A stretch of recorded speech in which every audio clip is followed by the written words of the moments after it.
Hi friends, welcome to PVK guidance. ఎలా ఉన్నారండి? ఎలా చదువుతున్నారు మిత్రులారా? మరి ఈరోజు ఏప్రిల్ 10th 2025 కొన్ని కరెంట్ అఫైర్స్ బిట్ని మీకు అందించేటువంటి ప్రయత్నం చేశాను. వివిధ వార్తాపత్రికల నుంచి సేకరించినటువంటి బిట్స్ అండి ఇవి. మీకు చాలా వరకు ప్రయోజనకరంగా ఉంటాయని ఆశిస్తూ ఉన్నాను. నా పీవీకే గైడెన్స్లో గత వీడియోలు కూడా ఒకసారి మీరు చూడండి, చాలా వరకు బెనిఫిషియల్గా ఉంటున్నాయి. ఇందులో ఫస్ట్ బిట్ వచ్చి, మన రాష్ట్రంలో లంకమల అభయారణ్యం ఎక్కడ ఉంది? మన రాష్ట్రంలో లంకమల అభయారణ్యం ఎక్కడ ఉంది? తూర్పుగోదావరి జిల్లా, మన్యం జిల్లా, కడప జిల్లా, కోనసీమ జిల్లా. దీనికి కరెక్ట్ ఆన్సర్ వచ్చండి కడప జిల్లా అండి. వైఎస్ఆర్ కడప జిల్లాలో లంకమల అభయారణ్యం ఉంది. ఇది ఇండియన్ గజల్ అనేటటువంటి ఒక చింకారను గుర్తించారండి, ఒక అరుదైన జింక.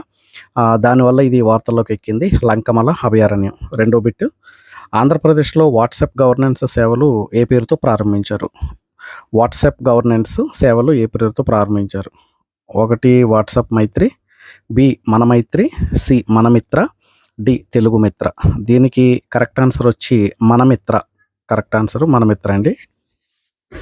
తర్వాత మూడో బిట్, ఐసీసీ మహిళల under nineteen T20 world cup cricket 2025ను గెలుచుకున్నటువంటి దేశం ఏది? ఐసీసీ మహిళల అండర్-19 T20 వరల్డ్ కప్ 2025 మహిళా విభాగం ఇది గెలుచుకున్నటువంటి దేశం ఏది? ఏ దక్షిణాఫ్రికా, B Bharat, C New Zealand, D Australia. దీనికి కరెక్ట్ ఆన్సర్ వచ్చండి భారత్ అండి. ఇది ఎక్కడ జరిగింది అంటే మలేషియా రాజధాని కౌలాలంపూర్లో జరిగింది. ఫైనల్లో దక్షిణాఫ్రికాను ఓడించి ఈ కప్పును కైవసం చేసుకుంది. నాలుగో బిట్ చూడండి, టైగర్ ట్రయాంఫ్ 2025 పేరుతో నేవీ విన్యాసాలు ఏ 2 దేశాల మధ్య జరగనున్నాయి? ప్రజలు జరుగుతూనే ఉన్నాయండి. ఈ టైగర్ ట్రయాంఫ్ 2025 పేరుతో ఖచ్చితంగా ఈ నేవీ విన్యాసాల మీద కానీ, ఆర్మీ విన్యాసాలు వీటి మీద ఖచ్చితంగా ఒక బిట్ రావడానికి అవకాశం ఉంటుందండి. గత డిఎస్సిలో కూడా అడిగారు ఎలాంటి బిట్స్, ఒకసారి మీరు ఫోకస్ చేయండి. Australia America, America Bharat, Bharat Russia, Australia Japan. ఇవి అమెరికా భారత్ మధ్య జరుగుతున్నటువంటి నేవీ విన్యాసాలు అండి. కాకినాడలో జరుగుతున్నాయి, టైగర్ ట్రయాంఫ్ 2025 పేరుతో. తర్వాత రఫేల్ మెరైన్ ఫైటర్ జెట్ యుద్ధ విమానాలను కొనుగోలు నిమిత్తము 63,000 కోట్లతో, కొన్ని వార్తాపత్రికల్లో 64,000 కోట్లతో అని కూడా ఉంది. ఇది ఇండియా ఏ దేశంతో ఒక ఒప్పందం కుదుర్చుకుంది? A Japan, B USA, C Russia, D France. Rafale marine fighter jets అండి. ఇది ఒప్పందం దేంతో కుదుర్చుకుందంటే ఆప్షన్ డి ఫ్రాన్స్తో కుదుర్చుకుందండి.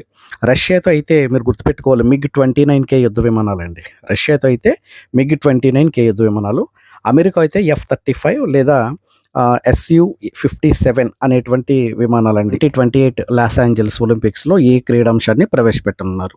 దీని కరెక్ట్ ఆన్సర్ వచ్చి కాంపౌండ్ మిక్స్డ్ టీమ్ ఆర్చరీ విభాగంలో కాంపౌండ్ మిక్స్డ్ టీమ్ని 2028 లాస్ ఏంజల్స్లో జరగనున్నటువంటి ఒలింపిక్స్లో దీన్ని ప్రవేశపెట్టాలని ఆర్చరీ కౌన్సిల్ నిర్ణయం తీసుకుంది. తర్వాత ప్రస్తుత ఆర్థిక సంవత్సరం ద్రవ్య పరపతి తొలి సమీక్షలో reserve bank of India repo రేటును ఎంతకు తగ్గించింది?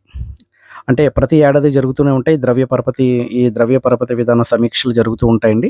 ఈ తొలి ఆర్థిక సంవత్సరంలో ఇది మొట్టమొదటిది. ఇక్కడ రెపో రేటును ఎంతకు తగ్గించింది అంటే రిజర్వ్ బ్యాంక్ 25 బేస్ పాయింట్స్ను తగ్గించింది. అంటే గతంలో రెపో రేటు 6.25 ఉండేది, దీన్ని 6కు తగ్గించింది అనమాట అండి. ఇది అంటే 2022 తర్వాత ఇదే మొట్టమొదటిసారిగా రెపో రేట్ అనేటువంటిది తగ్గడం. ఇక్కడ రెపో రేట్ మీద, రివర్స్ రెపో రేట్ మీద కూడా కొంచెం ఫోకస్ చేయండి. తర్వాత బిల్లుల పెండింగ్ విషయమై వివాదాలకు కేంద్ర బిందువు అయిన సుప్రీంకోర్టు ఆగ్రహానికి గురైన తమిళనాడు గవర్నర్. ఈయన ఇంచుమించుగా సుమారు ఒక 10-11 బిల్లుల దాకా ఈయన దగ్గర పెండింగ్ పెట్టేసుకున్నాడండి. తమిళనాడుకి కేంద్రానికి మధ్య వివాదం నడుస్తున్న విషయం మీకు తెలుసు. దానివల్ల ఈ కేంద్రం నియమించినటువంటి ఈ గవర్నర్ గారు ఈ రాష్ట్రంతో కొంచెం విభేదించి అనేక సార్లు వివాదాలకు కేంద్రం అయిపోయారు. అయితే సుప్రీంకోర్టులో వాళ్ళు కేసు ఫైల్ చేసిన తర్వాత సుప్రీంకోర్టు దీని చాలా ఆగ్రహానికి గురై మీరు రాజ్యాంగ విరుద్ధంగా ప్రవర్తిస్తున్నారని చెప్పి ఇటీవల అక్షంతలు కూడా వేసింది. దీనికి తమిళనాడు గవర్నర్ ఎవరు? NR Sharma, PS Sreedharan Pillai, RN Ravi and Rajendra Arlekar. దీనికి కరెక్ట్ ఆన్సర్ వచ్చి ఆర్ఎన్ రవి అండి. RN Ravi Tamil Nadu governor. తర్వాత బిట్టు, సిలిగురి కారిడార్ భూభాగము భారత్ను ఏ దేశాలతో కలుపుతుంది? సిలిగురి కారిడార్ భూభాగము భారత్ను ఏ దేశాలతో కూడా కలుపుతుంది? నిజానికి సిలిగురి కారిడార్ అనేది మనకి ఈశాన్య రాష్ట్రాల దగ్గర ఉన్నటువంటి వెస్ట్ బెంగాల్ చుట్టూ ఉన్నటువంటి భూభాగం అండి. దీన్ని చికెన్ నెక్ అని కూడా పిలుస్తారు. ఇది ఏ దేశాలతో కలుపుతుందంటే బంగ్లాదేశ్, నేపాల్, భూటాన్, పైవన్నీ. ఆన్సర్ వచ్చి పైవన్నీ అండి. అంటే మనకి ఈ ఈశాన్య రాష్ట్రాలకు వెళ్ళాలన్నా, లేతే ఇటు బంగ్లాదేశ్, నేపాల్, భూటాన్, మయన్మార్ ఇటువంటి దేశాలకు వెళ్ళాలన్నా కూడా ఈ సిలిగురి కారిడార్ ద్వారానే వెళ్ళాలి.